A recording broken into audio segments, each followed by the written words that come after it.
आपण पाहू शकतो की सध्या मी आप्पा बळवंत चौकात या परिसरात आपल्या सोबत आहेत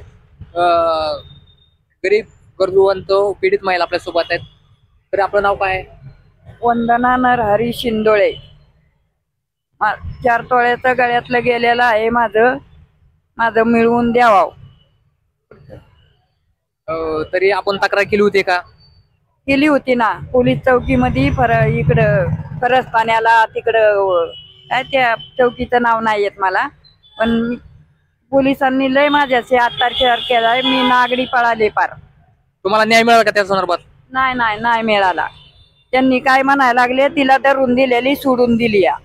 आणि प्रथमतः वर्ष दीड वर्ष झाले यांच्या संदर्भात जे विषय आहे, यांचं जे चोरीले गेलेला डाग आहे त्या संदर्भात बरेचसे यांनी संघर्ष केले आणि संघर्ष करून करून इथपर्यंत त्यांचा विषय आलेला आहे। तर आता हे प्रथमतः ज्या वेळेस आंदोलनाला बसणार आहे, कलेक्टर ऑफिस या ठिकाणी हे आंदोलन करणार आहे आणि बेमुदत धरणे आंदोलन करणार आहे, त्या विषयावर आपण चर्चा करूया सविस्तर। काय बोलणार आहे आपण?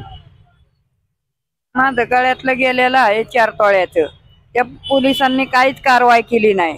ती शांताबाई कमलाबाई सगळ्या जणी मिळून मला किती वेळा मारलं तरी मी ग बसले।